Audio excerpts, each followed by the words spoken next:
Dios les bendiga. Amén.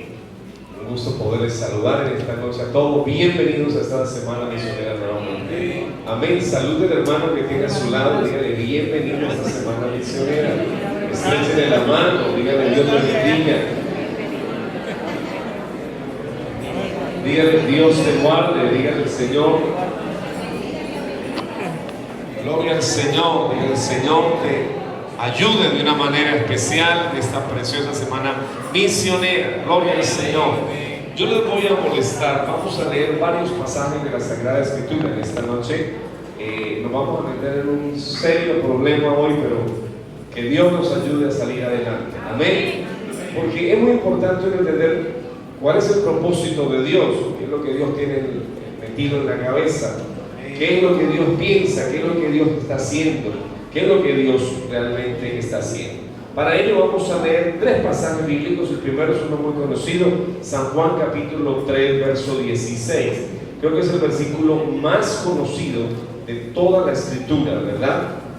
Es el verso más conocido tal vez a nivel mundial de toda la palabra de Dios, pero tal vez es el versículo que expresa ese sentir de Dios, ese amor del que Dios tiene y hacia dónde lo ha enfocado Dios. Amén. San Juan capítulo número 3, el verso 16. ¿Cómo dice? Leámoslo todos a una sola voz. Porque de tal manera amó Dios al mundo, que ha dado a su Hijo unigénito, para que todo aquel que en Él cree no se pierda, mas tenga vida eterna. Amén. Gloria al Señor. El siguiente versículo lo vamos a encontrar en Hebreos capítulo 12, verso 2. Hebreos capítulo número 12, el verso número 2. Amén. Ya lo podemos leer, busquen su Biblia, los que tengan su Biblia aquí, los que puedan mirar acá en la pantalla también lo pueden hacer. Hebreos capítulo 12, verso número 2. Dice así, todos a una voz.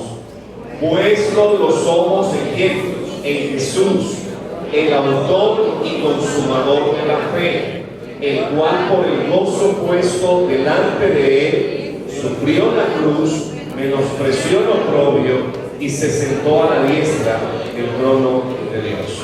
Amén. Y el tercer pasaje que vamos a leer se encuentra en Éxodo capítulo 3. Éxodo capítulo 3.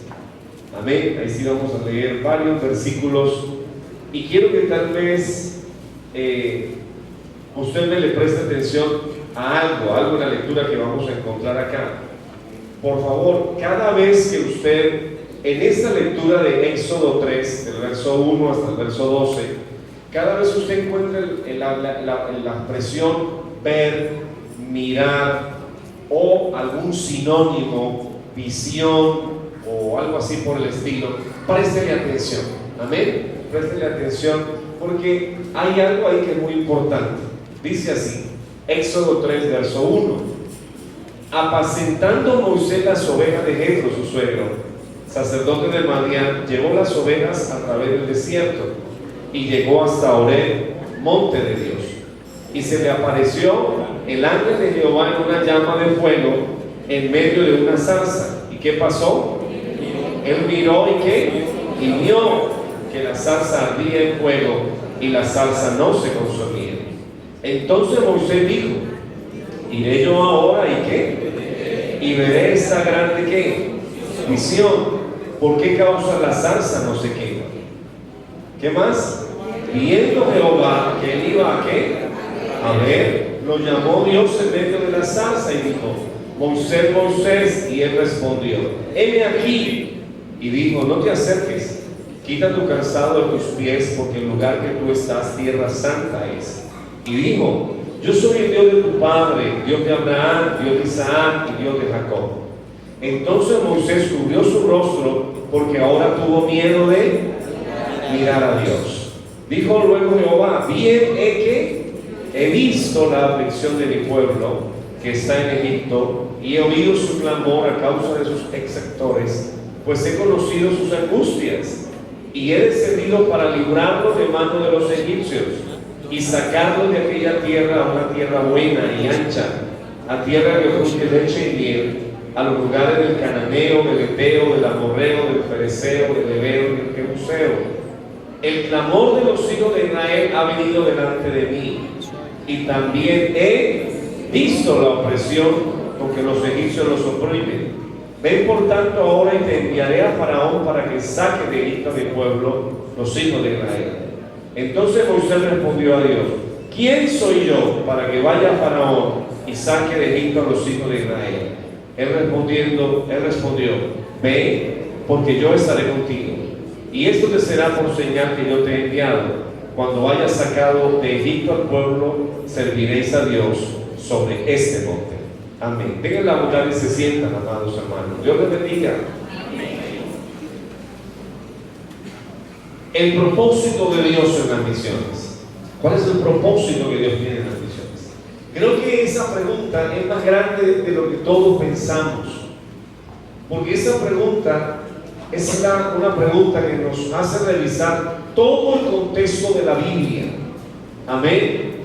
Todo el contexto de la Biblia en general, para poder responder esa pregunta: ¿cuál es el propósito de Dios en las misiones?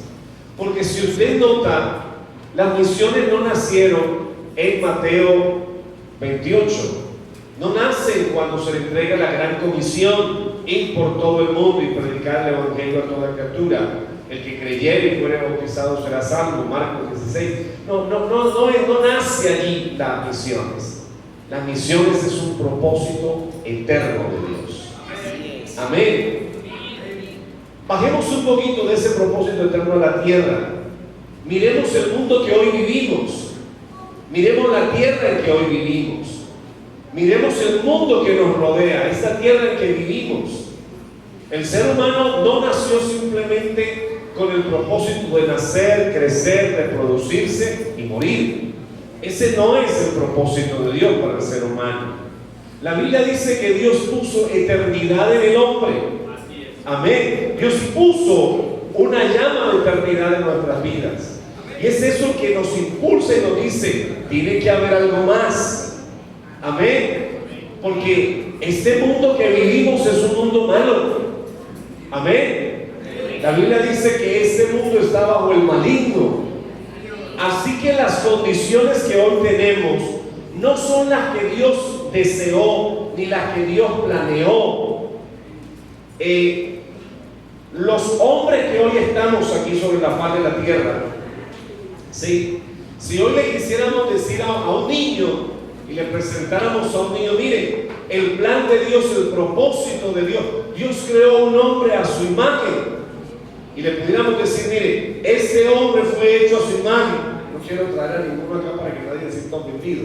Mire, ese hombre Dios lo creó a su imagen, y tengo que decirle: no, a ese no lo creó Dios a su imagen. ¿Sí? Es como si yo le dijera a usted que trajéramos un niño de hoy, yo le voy a presentar una locomotora. El problema es que la locomotora se estrelló, ¿cierto? Y está vuelta así, todo un nudo de hierro y de cosas, pero es lo que quedó. Así que yo llamo al niño y le digo: mire, aquí le presento una locomotora. Esa fue la locomotora que diseñó el que diseñó la locomotora. ¿Cierto que no? Eso no fue lo que él planeó. Así que el niño podrá ver un poco de chatarra, pero nada más. Perdónenme con todo respeto, se lo digo de corazón. El hombre que hoy vemos no es el hombre que Dios planeó. El hombre que hoy tenemos no es el hombre que Dios un día formó a su imagen. El hombre que hoy tenemos es a imagen de un hombre, y ese es Adán. El hombre que hoy tenemos es esa imagen de Adán, pero no es el hombre que Dios creó. ¿Por qué? Porque lastimosamente, como en el ejemplo de la locomotora, Adán sufrió un accidente que le desfiguró y lo cambió para siempre. Amén. Así que la imagen que hoy traemos no es la imagen del hombre que Dios creó. Dolorosamente no es así. Pero hablemos un poquito. ¿Por qué estamos metidos en este problema del ser humano? ¿Por qué estamos metidos en un mundo malo? ¿Por qué vivimos en medio de un mundo de problemas? ¿Por qué tenemos que lidiar con Satanás? ¿Por qué tenemos que lidiar con el pecado? ¿Por qué hay una naturaleza que nos incita a hacer lo malo? ¿Por qué el hombre se hunde en la maldad, en los vicios? ¿Por qué el hombre hoy, muchos de ellos, no quieren hasta saber nada de Dios? Eso era lo que Dios planeaba. Eso era lo que Dios deseaba. Eso era lo que Dios tenía en mente. Yo quiero decirles, no. Dios, eso no era lo que tenía en mente cuando un día Dios decidió crear. Dios tenía en mente otra cosa. Y Dios está mirando a otra cosa. Amén. Por eso el pasaje que leímos de Hebreos capítulo 12 es un pasaje muy lindo. Puestos los ojos en quién. Tenemos que mirar mucho más allá. Tenemos que mirar a Jesús, el autor y consumador de ¿qué? De la fe, el cual por el gozo puesto delante de quién, de él, sufrió lo oprobio, sufrió la cruz, menospreció lo oprobio y se sentó a la diestra del trono de Dios. ¿Qué fue lo que Dios miró allá en la eternidad? ¿Qué fue lo que Dios planeó allá en la eternidad? Que hizo que mirara la cruz y dijera, vale la pena ir a la cruz. Que hizo que mirara el oprobio, que sufriera toda la flagelación y dijera, vale la pena ir allá. Porque lo que voy a alcanzar al final de cuentas vale la pena. Amén. Así que para saber un poquitico qué fue lo que Dios vio, nos toca que regresar allá atrás. Amén. Me permite hacer un ejercicio bonito, como los profesores. Cuando el profesor llega a la clase, a veces se encuentra el tablero lleno de cosas. Para él empezar a dar su clase, ¿qué tiene que hacer en el tablero? Borrar todo. ¿Me permiten borrarle el tablero? Así que borremos todo. Borremos todo. Borremos este mundo. Borremos este cielo y esta tierra, ¿me permiten? Vamos a borrar la tierra y borremos la tierra. Y vamos a borrar el cielo y borramos el cielo. Y borremos a los ángeles. Claro, los hombres ya los borramos hace rato, los borramos. Así que borremos todo, borremos todo. ¿Y quién nos quedó? ¿Quién nos quedó allá atrás? ¿Quién nos quedó? El único que existía en la eternidad, ¿quién es? Dios. Es Dios. Con Él no hay nadie. Él está solo. Él es el solo soberano, dice la Biblia. No hay otro con Él. Él borre todo lo que se ha creado y el único que quedará será ¿quién? Dios. Es el único ser que nadie creó. Es el único ser que nadie formó. Es el único ser que nadie hizo. Creó Él, quedó Él solo. Y durante la eternidad, y permítame llamarle de cierta manera, durante la eternidad pasada, antes de la creación, Dios vivió ¿con quién? Vivió solo. Los ángeles tuvieron un momento en el cual fueron creados. Así que en la eternidad, permítanme llamarla pasada, porque la eternidad es una sola. La eternidad pasada, Dios vivió solo. Completamente solo. Amén. ¿Le faltaba algo a Dios?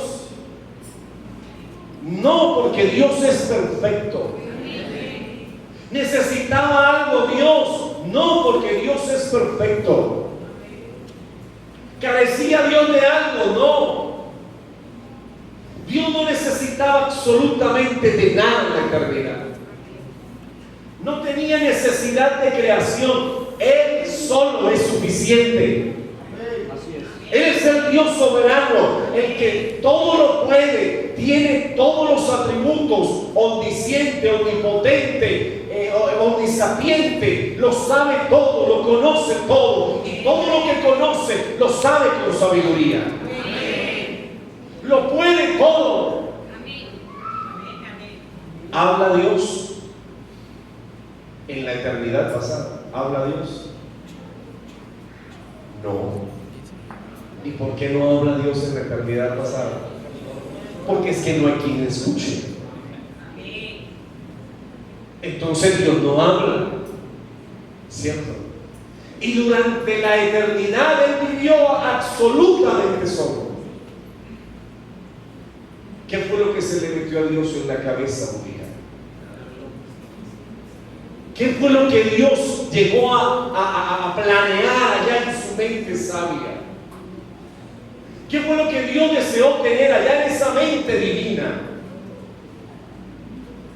Dios, un día en la eternidad, y permíteme utilizar esa expresión que también es rara, un día en la eternidad Dios dijo: yo no quiero estar más solo. Dios quiso romper con su soledad. Dios quiso acabar con la soledad. Pero al pensar en romper con la soledad, al pensar en acabar con la soledad y poder llegar a tener compañía, Dios pensó: ¿qué clase de compañía quiero tener? ¿Qué clase de compañía voy a tener? Hay un dicho muy popular que dice: es mejor solo que mal acompañado. Así que si Dios quiso romper con su soledad en la eternidad, Él no se va a acompañar de mala gente. Él no quiere una compañía que no sirva. A veces hay personas que le preguntan a uno: hermano, ¿Dios sabía que Adán iba a pecar? Sí, Dios sabía que Adán iba a pecar. Hermano, ¿Dios sabía que los ángeles iban a pecar? Sí, Dios sabía que los ángeles iban a pecar. Ay, pastor, ¿y por qué Dios, que sabía eso, por qué no lo detuvo? Es que Dios no quiere tener máquinas. Dios no quiere tener robots. Dios no quiere tener computadoras que uno programa para que hagan lo que uno quiera. Dios dijo: si voy a tener compañía, quiero tener una compañía que valga la pena. ¿Cierto? A nosotros los hombres nos pasa un poquito, ¿cierto? El día que decidimos casarnos, uno, ¿con quién se quiere casar?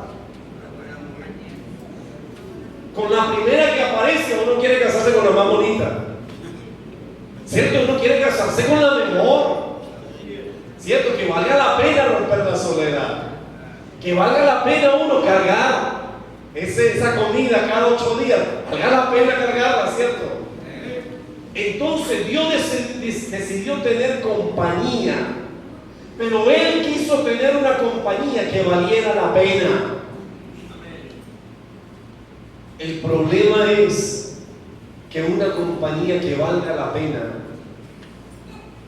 no es cualquier clase de compañía. Una compañía que valga la pena no puede ser cualquier clase de compañía. Dios, el Dios eterno, el Dios todopoderoso, el Dios soberano, el Dios grande y sublime, ¿con quién va a compartir la vida?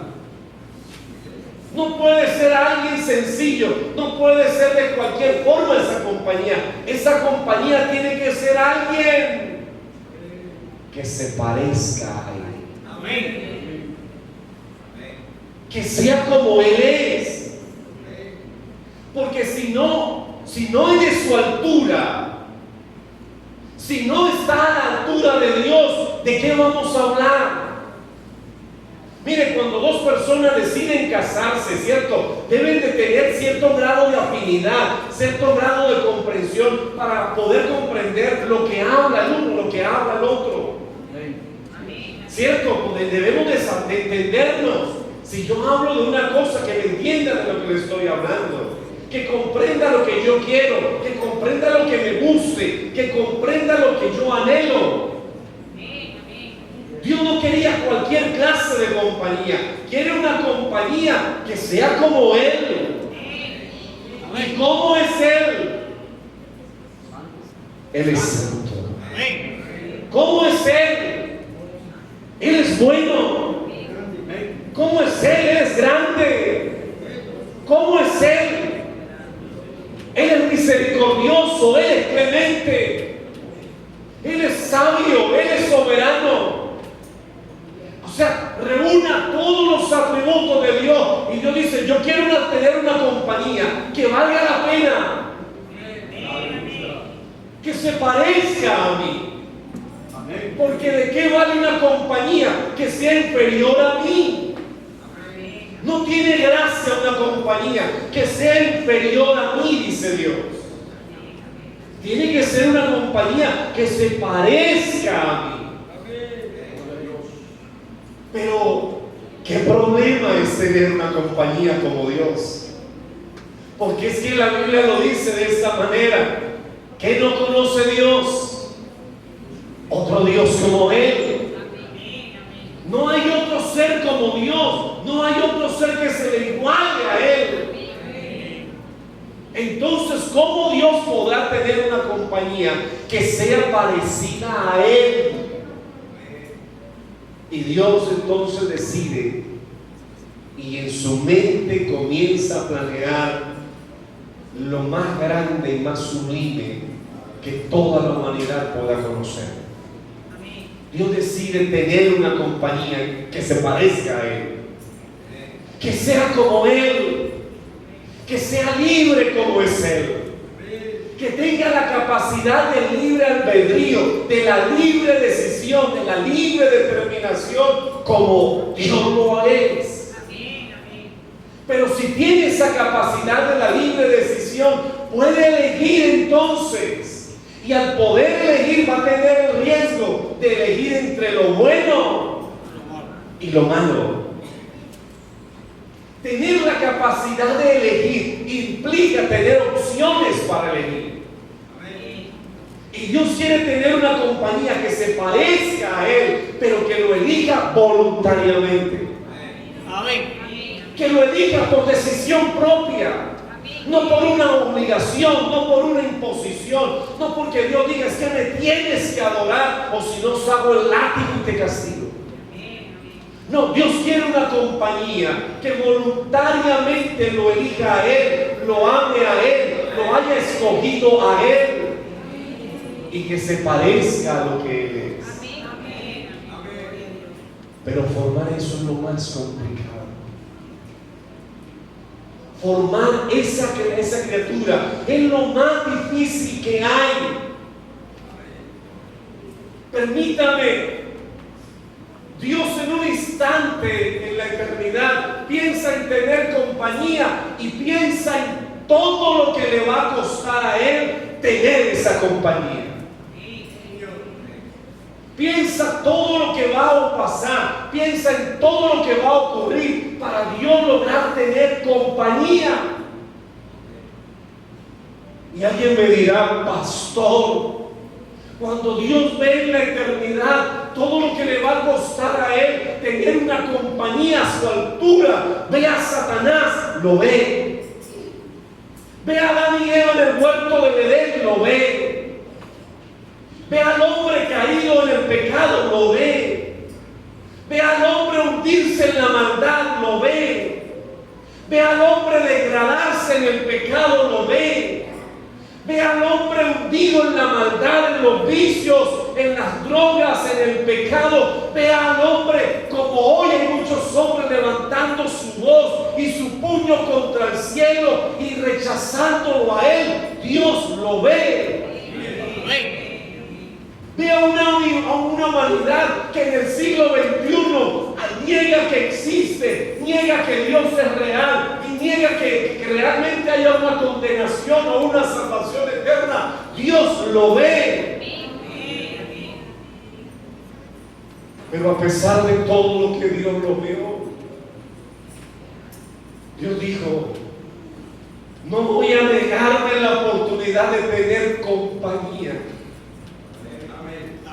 No voy a negarme la oportunidad de compartir la eternidad.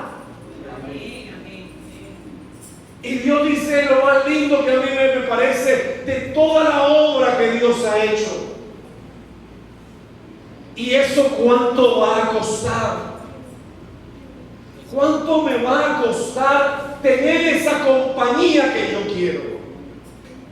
¿Cuánto me va a costar alcanzar esa gran compañía que yo anhelo? Y Dios entonces piensa en todo el costo que va a tener para él alcanzar esa gran compañía. Amén. Y Dios dice, aunque me cueste la vida, Gloria a Dios. yo estoy dispuesto a dar la vida por esa compañía. ¿Cuánto da gloria a Dios? Hermano, Dios mira el costo que a él le va a tocar pagar por alcanzar poder tener una compañía a su altura. Y Dios dice, si para tener esa compañía tengo que dar la vida, estoy dispuesto a dar mi vida. Amén. Hechos de los Apóstoles da uno de los textos más lindos y más maravillosos, cuando dice, y matasteis, le dice el apóstol Pedro a los judíos de su tiempo, les dice, y matasteis a quien mataron, y matasteis al autor de la vida. Qué locura habían cometido. Ellos jamás pensaron, jamás se dieron cuenta, jamás comprendieron a quién estaban dando muerte. Hasta el día que el apóstol Pedro se levantó y le dijo, y ustedes mataron al autor de la vida. Miren, Dios deseó tener compañía y dijo, así me cueste lo que me cueste, yo estoy dispuesto a pagar el precio por ello. Amén. Uno de los pasajes más lindos que me parece en el texto bíblico y de la comprensión bíblica que nos enseña la palabra de Dios es que Dios, cuando Él decide tener compañía, Él ve el precio, Él ve el costo que le va a costar a Él alcanzar esa compañía. Y Dios sabe lo que le va a costar a Él. Pero Dios dice, yo voy a pagar ese precio. Voy a asumir las consecuencias. Hermano, nunca sería igual, y perdónenme si hay alguien que en esta noche nos acompañe, que de pronto tenga la creencia en un Dios trino. Porque yo no puedo concebir que Dios haya querido romper su soledad, a sabiendas de que al romper esa soledad, la creación que Él va a realizar va a tener que pasar por un proceso terrible de maldad y de pecado. Y luego, a la hora de reparar el daño, entonces Dios mande a su Hijo para que arregle el problema que Él creó. Hermano, eso no tiene comprensión, eso no tiene lógica, eso no tiene razón de ser. Isaías 34 lo dice, decídanos de corazón abocado, esforzados, no temáis, he aquí vuestro Dios viene, con retribución, con pago, Dios mismo vendrá y os salvará. Dios no le encargó la responsabilidad a otro, Dios no le encargó la solución a otro. Dios dijo, si tengo que ir yo mismo a dar la cara por ellos, iré a dar la cara por ellos. Estoy dispuesto a dar mi vida por ellos. Estoy dispuesto a entregar la vida por ellos. Esa meta de Dios era una meta loca. Esa meta de Dios era una meta loca, loca. Que el Dios de la gloria, que el Dios soberano, que el Dios alto y sublime estuviera dispuesto a hacer una creación, que luego esa creación se iba a perder, se iba a hacer pedazos, pero que luego Él vendría a esa creación, a ser parte de esa creación, a meterse dentro de la historia de esa creación, a vivir y a caminar como uno más de esa creación, para entregar su vida por esa creación. Eso parece una locura, Eso parece algo extraño, eso parece algo incomprensible, eso parece algo que no tiene razonamiento lógico. Que Dios vaya a hacer eso. Alguien decía una expresión muy sorprendente y decía: Dios envuelto en pañales. Suena rarísimo, ¿verdad? Suena extraño, Dios envuelto en pañales. Pero más extraño, Dios envuelto en pañales, es que Dios se haya metido en la historia de los hombres, tomando una forma de hombre, y Dios en él dar su vida en la cruz del Calvario. Eso sí es más extraño. Gloria a Dios. Pero ¿por qué? Porque quería tener compañía. Así es. Así es.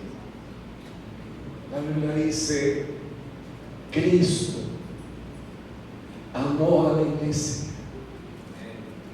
y se entregó a sí mismo por ella. ¿Cuál era el propósito? ¿Cuál es el objetivo? ¿Cuál es la meta? A fin de presentarse a sí mismo una iglesia como gloriosa, que no tuviese que mancha, ni arruga, ni cosa semejante, sino que fuese como santa y sin mancha. ¿Sabe lo que eso dice? Dios, mire, el Señor vio ese momento, vio ese instante. Si usted me permite, este Dios omnisapiente, este Dios omnisciente y este Dios que tiene algo que se llama la presciencia de Dios, el conocimiento anticipado de todas las cosas. Antes de crear lo primerito, lo primero, Él vio que vio allá en la eternidad. ¿Qué fue lo que Él vio en la eternidad? Él vio fue una iglesia. Él vio fue una iglesia allá en la eternidad. ¿Cuál es el producto final? ¿Cuál es la consecuencia última? ¿Qué es lo último que voy a obtener? ¿Qué es lo que voy a alcanzar allá en la eternidad? ¿Qué fue lo que vio Dios que dijo vale la pena arriesgarlo? ¿Qué fue lo que vio Dios que dijo vale la pena hacerlo? ¿Qué fue lo que Dios vio que lo impulsó a someterse a todo lo que implicaba ese sufrimiento? Dios dio una iglesia. Amén. Una iglesia gloriosa. Amén. Una iglesia santa. Una iglesia perfecta. La Biblia dice a la altura de Cristo, a la altura de Cristo. Gloria a Dios. Oye, una iglesia maravillosa. Amén. Y entonces Él ve en la eternidad esa iglesia. ¿Y usted cree que Dios lo dudó? Al ver esa iglesia como producto final, al ver esa iglesia como lo que Él iría a alcanzar y con lo que compartiría la eternidad de ahí en adelante, Dios dijo: por esa iglesia yo doy la vida. Por esa iglesia yo lo entrego todo. Amén. Por esa iglesia yo estoy dispuesto a entregarlo todo, cuésteme lo que me cueste.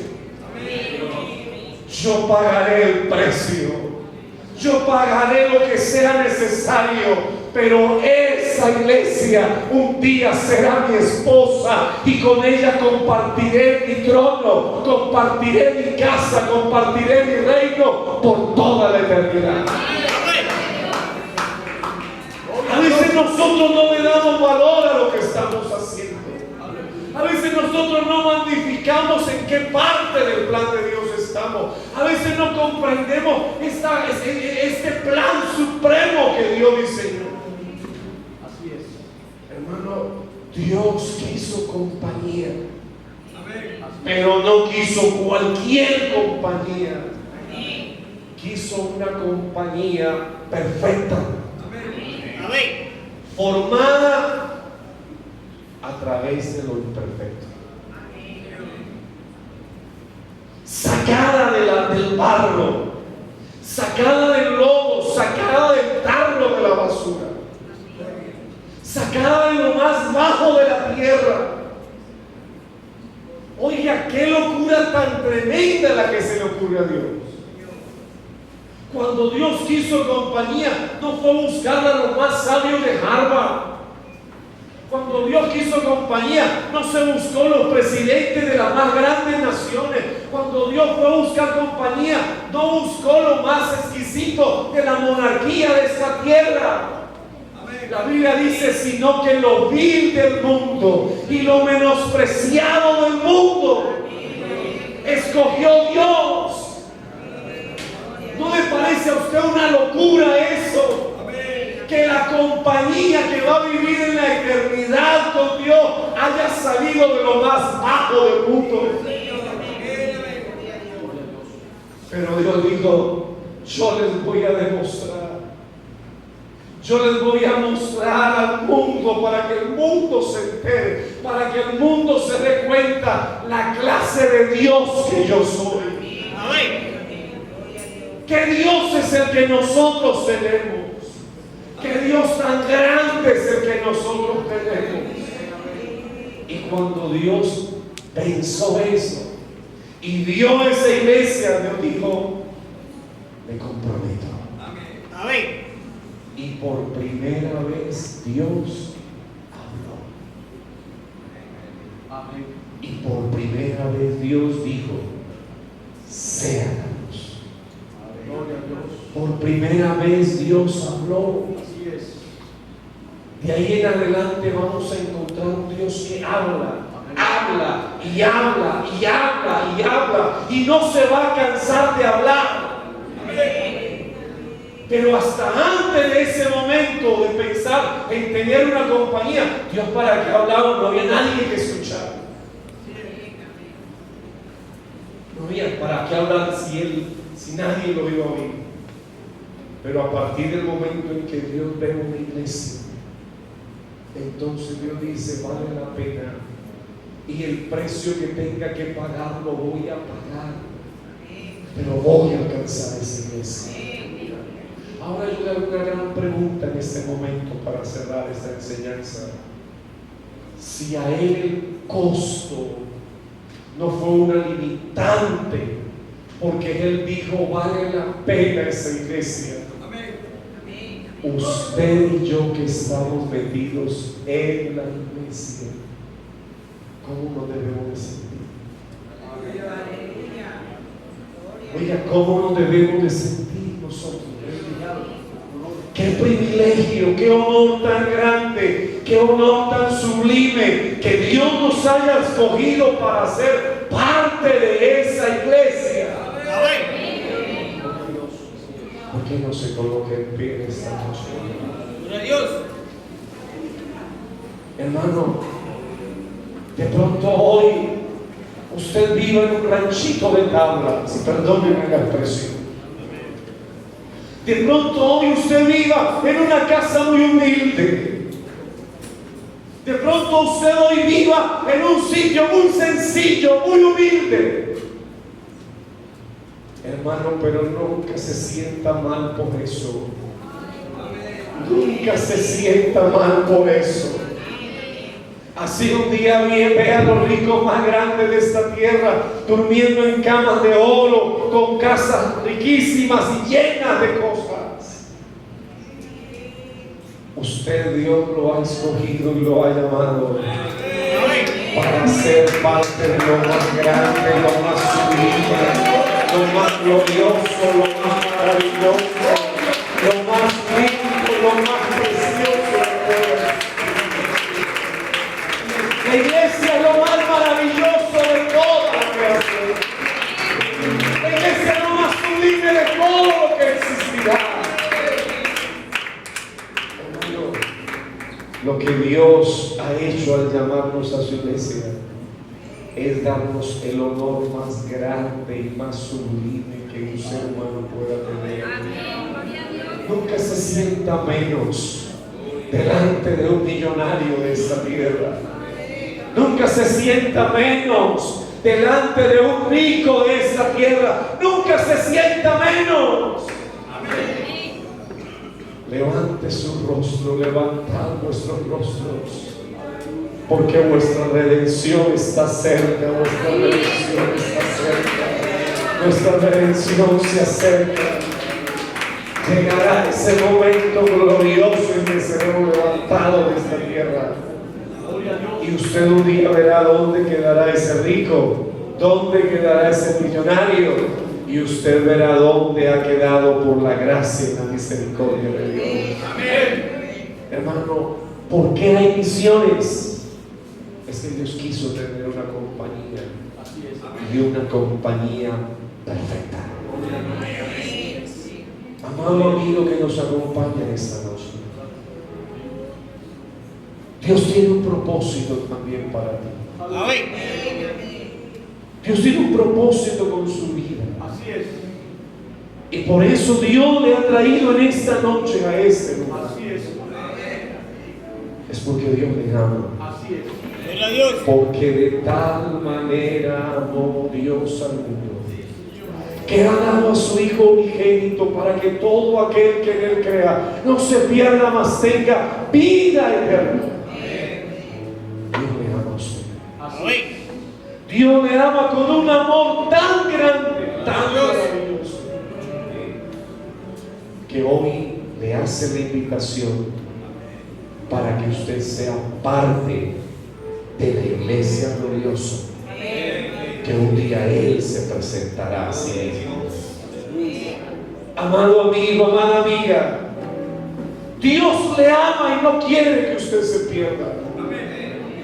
Hermanos, el Evangelio no es simplemente la predicación para ser librado de los vicios, de las drogas, del alcoholismo, de las malas palabras. El Evangelio es la predicación gloriosa para salvar al más vil pecador y llevarlo a la gloria eterna como parte de la iglesia. Ese es el Evangelio maravilloso. Si hay un amigo o una amiga, esta invitación es para ti. Levantemos nuestras manos y démosle gracias a Dios. Bendito Jesús, te alabamos. Te damos gracias, amado Señor. Gracias por tu bondad, gracias por tu amor, gracias por tu salvación. Gracias por tu obra preciosa a favor nuestro, amado Dios. Invocamos, amado Dios, tu nombre maravilloso. Rogamos, amado Señor, tu ayuda, Padre Celestial, para cada amigo y cada amiga que en esta noche nos acompaña. Toca su vida, amado Señor.